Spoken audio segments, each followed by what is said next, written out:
Family abandoned me because CS blames me for her divorce. Years later, I get an email out of nowhere explaining me everything with proof, so I ruined her life with it. Almost 7 years ago, my family cut me out of their lives and kicked me out of the house. I 29 and was 22 at the time and wasn't financially stable enough to rent an apartment on my own. And what had happened was so sudden that I'd had no time to prepare myself for it at all, mentally or financially.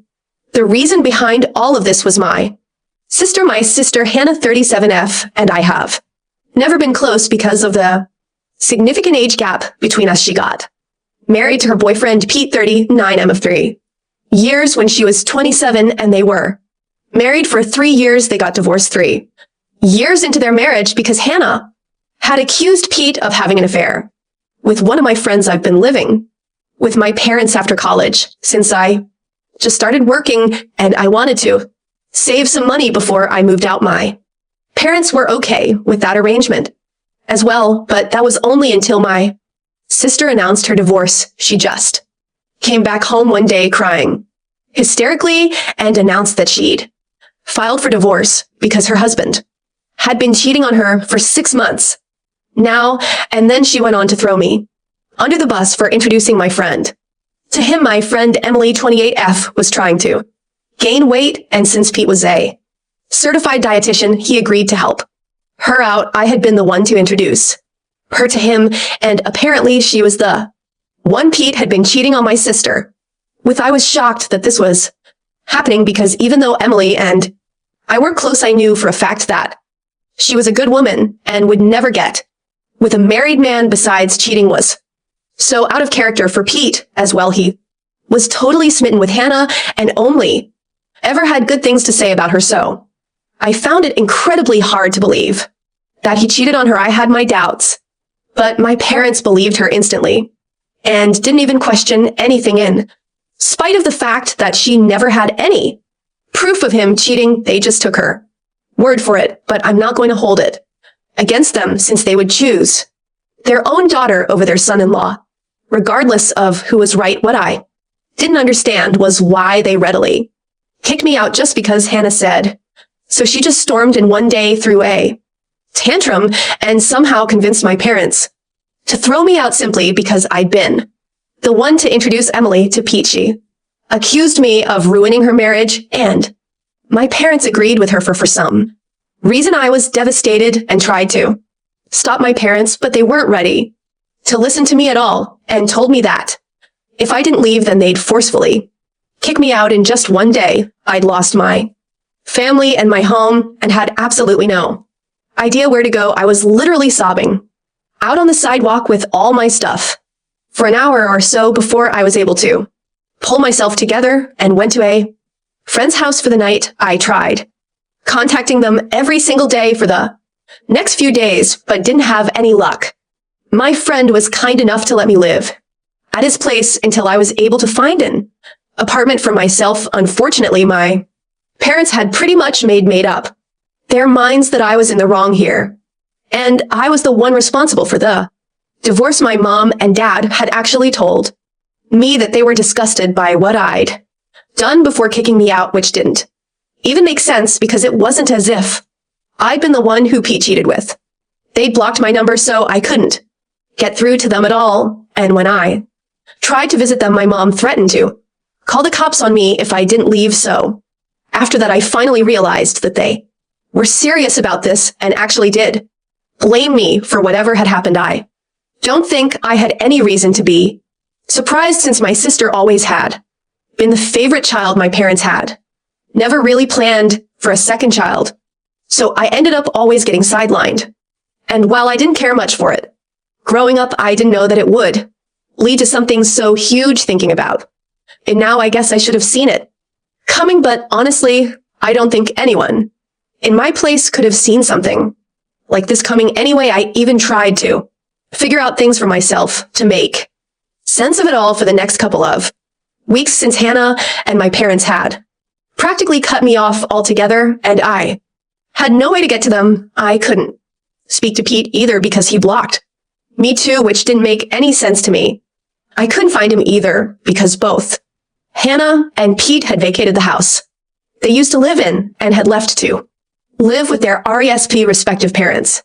Instead, so I had no way to get through to anyone involved, which is why I approached my last resort to get to the truth. Emily, like I said, Emily and I weren't really close, but I had to do what I had to do, so I just asked to meet her one day and explain the situation to her. I asked her if what Hannah had said about the affair was true, and she denied it vehemently, and I believed her to be honest. Emily told me that she'd only ever met Pete a few times and only in a professional capacity, so there was absolutely nothing going on between them.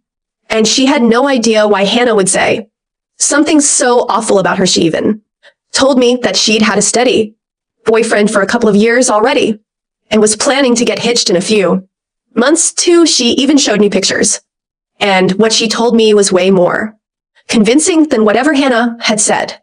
I had no proof, but I just knew somehow that Hannah had been lying about the real reason for the divorce. But since I had no proof, I couldn't go back to my family, and I most certainly couldn't go back without it back. Then I was pretty desperate to go back to living with my family since I really missed them, despite what they'd done to me with time. However, I was able to get over it and move on with my life. I managed to find a place and made my job the purpose of my life so that I'd have something to distract myself with. And I also had to pay the bills. So it was a better way of coping than just sitting around and being depressed, since I didn't have any other option. Either I was hurting a lot, but I knew I had to go on somehow with, or without my family support. Years passed, and now I'm doing much better in life. I've moved from my tiny apartment to a much bigger one, and even got engaged to my girlfriend of 2 years around a week ago. And our engagement post is what ended up being a game changer for me, because just a few days after that post, I received an email out of literally nowhere that not only explained the entire story of Hannah's divorce to me and gave me all the answers I needed, but also had proof attached. My fiance, Liza 30F, usually only posted us on Instagram, but the picture from our engagement made it to her Facebook feed as well, where she had a wider audience. It was a public post as well, and a lot of people saw it, including my ex-brother-in-law PT, happened to be someone my fiance had met at a seminar a few years back, since she was a doctor, and it ended up adding him on Facebook, which is how he found me. It really is a small world, and for the first time, I was glad about it. He reached out to me a few days after we posted, but instead of texting me on social media, he decided to send me an anonymous email. He explained later on that he did this just so that he wouldn't feel weird about what he was doing, since it had been several years since his divorce, and he didn't want to seem like a sore loser who still hadn't managed to move on from what happened. Besides, he'd been the one to block me in the first place, so he felt weird and conscious about getting back in touch with me about something that happened so many years back. Coming to the contents of the email I received, it had the full story and proof of what had happened 7 years ago, and I couldn't believe my eyes when I went through it. So apparently my sister had been the one cheating on Pete, and not the other way around like she'd been telling us for so long. Not only was that a huge lie, but even more interesting was the fact that she'd been cheating on Pete with a friend of mine, just like she'd accused him. My friend, Frank 28M, was a cashier at the grocery store near Hannah's house back then, and I never would have made the connection myself, since I'd literally never seen them together. I guess they kept it well under wraps, but not enough for Pete to not find out. And when Hannah was confronted, she told Pete that it was all my fault because I'd been the one to use her to Frank, and had even told her about how he needed her help since he was an aspiring singer, and she was a pretty good singer herself. She'd agreed to help him, and bam, they'd fallen in love before they knew it. She even said that I was in on it, and it helped them keep things under wraps for so long. Obviously, all of this was a complete lie, and I hadn't even known that Frank and Hannah had Something going on. He was outraged when he found out and ended up blocking my entire family, which he admits now was kind of stupid on his part, but he was so angry that he hadn't given his actions much thought. Of course, he told me all of that in person, since the email itself was meant to be as impersonal as possible, as he didn't want it to be traced back to him. But I did figure it out. The proof that he'd attached were a bunch of screenshots of emails between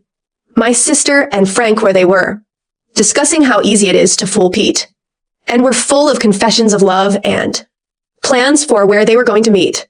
Next, there was no way she could deny any of this, because she'd even signed off in the emails with her middle name, which not many people are aware of. I had her dead. To WRS, I figured out that it must have been Pete who'd sent me this email after I combed through Lee's Facebook friends, because my gut feeling told me that this definitely had something to do with social media. And when I was finally able to find Pete in her list, I got in touch with him. We decided to meet a few days ago, and he told me that he'd found out about what Hannah had told her family from Emily, who'd met him a couple of years back. I told her to keep my side of the story a secret, and I was kicking myself for it when I realized that if I hadn't said, that she probably would have told Pete about it, and I would have been able to prove my innocence ages ago.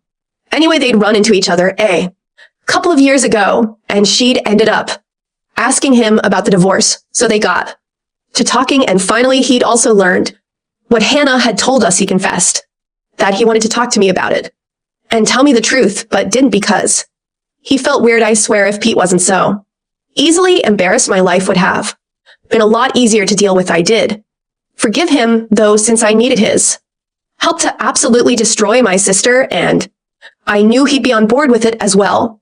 Hannah had definitely been lying to my parents so she'd have financial support during her divorce, and had even thrown me under the bus for good measure, because she'd known that one conversation with Emily, and I'd know the truth. I couldn't wrap my head around the fact that someone, especially someone who was related to me by blood, could be this selfish. I'm sure she'd never bothered to set the record straight either, and my parents had just lapped up whatever lies she'd been feeding them during her divorce. She'd known that if the truth about her being the cheater had been revealed to our parents, she would have been in big trouble, and she just couldn't risk that. Well, too bad, but it was finally out now, and I was going to use it to ruin her life, just like she'd ruined mine all those years ago. I didn't know if my family lived in the same house, since I hadn't visited them for 7 years, but his luck would have it they hadn't moved. I confirmed with an old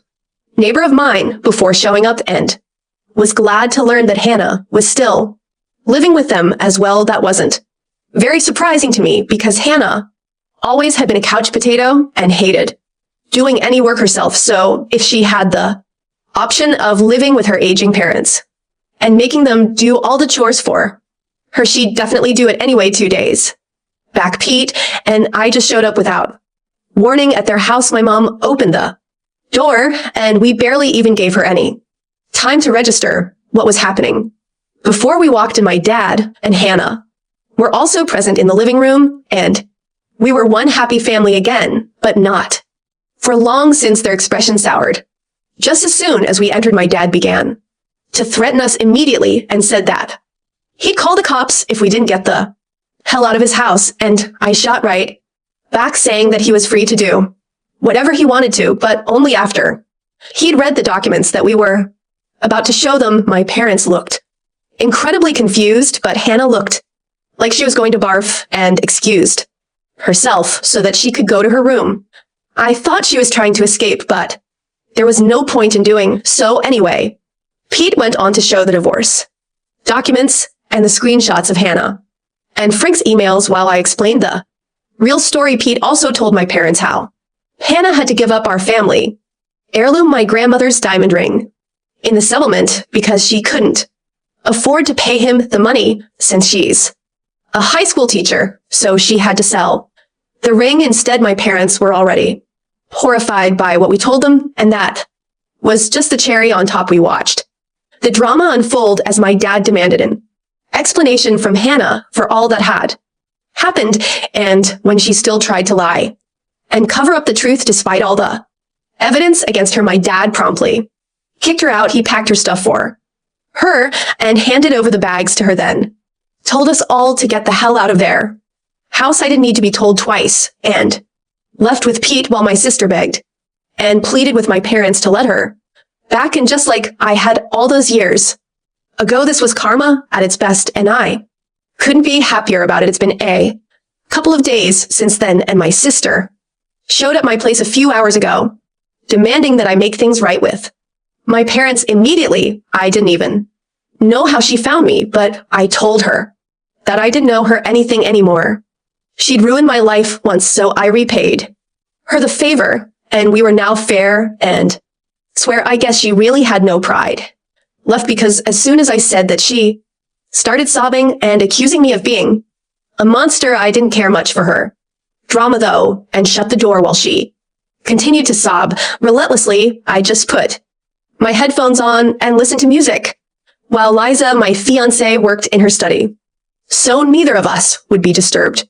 After a while, Hannah finally left us alone, but she left a message with a marker on my door to remind me that I was nothing but a revengeful monster. I don't see anything wrong with what I did, very frankly, and don't feel sorry in the least, but Hannah seems pretty convinced that I'm the villain here. Somehow I just did to her what she'd done to me several years ago, except that I told the truth, while she did nothing except lie and throw me under the bus. So what do you guys think? Ida for ruining my sister's life and getting her kicked out 7 years after she accused me of causing her divorce. Update 1. So Hannah has still been bothering me even though a week has passed since she got kicked out. I had to threaten her with the fear of cops when she called me for the 14th time today, and only then did she stop. I don't even know how she managed to find my phone number and address, but I'm least interested in that right now. Hannah's trying to make me feel sympathetic towards her because I guess a school teacher salary isn't enough for her to live on, but I don't think that's true. And she's just upset that she has to look for a place and pay for her own rent, electricity, and groceries now that our parents have kicked her out. So I don't feel too sorry for her. And in case you guys were wondering, yes, I did block her number several times, but I guess she's making her friends add me to conference call, so there's no point. As for my parents, they're just as bad, if not worse, than Hannah. They found me on Facebook and saw the post about my engagement as well, so now they want to be part of my life once more and even express their desire to attend my wedding. They haven't apologized yet, but for some reason they expect me to just invite them to my wedding, which is supposed to be a really important day for me. I don't understand where these people find the guts to say crap like this, but at least I'm not responding to any of it. Liza and I have had a field day reading their texts because there's really just no way they're for real right now. It's all just really sad for them. Update to Hannah showed up at my house yet again after I threatened to report her for harassment yesterday. I was about to leave for work, but she stopped me by throwing herself across the hood of my car and refused to budge until I spoke to her. It was pretty exasperating, and I ended up actually calling the police. This time they took her away while she screamed and cried and tried her best to show me as the bad guy here, but unfortunately nobody was buying her sad girl act here. It took some time to press charges against her, but as soon as I got it done, I left for work because I didn't want to let this little incident ruin my day. I was sure my parents would bail her out anyway since she was their favorite, and I turned out to be right as well. My parents, after bailing her out, sent me a lengthy text about how I was being way too harsh on them for an honest mistake that they'd made almost a decade ago. It was hilarious because nothing about what my sister and parents had put me through was either honest or even a mistake. They knew what they were doing and were definitely aware of how cruel they were, but that didn't stop them from throwing me out onto the street in spite of knowing that I had no other place to go. So now that I can do the same to them, I don't see a reason to be forgiving and I texted my parents back saying that they'd lost any right to tell me what I could and couldn't do as years ago. So they'd better stop deluding themselves. I haven't blocked them yet, since I haven't had the time to check my messages, but I will soon, hopefully then. I'll be rid of this entire family for. Good update 3, I just got back home from work and checked my socials only to see that my parents had yet again sent me another long message, Liza, and I went through it together, and I swear this was the funniest thing I've ever read. I guess the poor folks don't even know that I'm not even age hurt by anything they say or do now. I'm just laughing at how delusional and pathetic they are. Apparently, they still believe that we're family and told me that they've taken Hannah back in with them and have decided that both their kids deserve a second chance, as if I'd ever been in the wrong at all. So while they'd taken my sister back, and they also expected me and Liza to come to their house sometime soon for dinner, and so we could sort out our differences in a civilized manner before the wedding. Bold of them to assume that I'd even want them at my wedding in the first place. We had a good laugh about their stupid message, and after that I wrote right back saying that I wasn't interested in the slightest in anything that they'd invited us to, and was just fine living away from them like I had for these past 7 years. They'd shown me that I was better off without them, and I was forever going to be thankful for that. I didn't need them at all anymore, and neither did I want their so-called forgiveness, so they could peacefully continue to play happy family with my sister like they had been so far. With that last text, I blocked them once and for all because I didn't even want the laughs anymore. I was done and I was out. I'm sure they'll try to get back in touch with me one way or another soon, but too bad for them. I'm not having it anymore. Liza is the only family I need now, and I'm happy with just her. My parents and my sister have unfortunately never been able to look beyond themselves, and I highly doubt that they ever will. So the next time they get in touch with me, they'll be speaking to my lawyer as well, and that's a promise.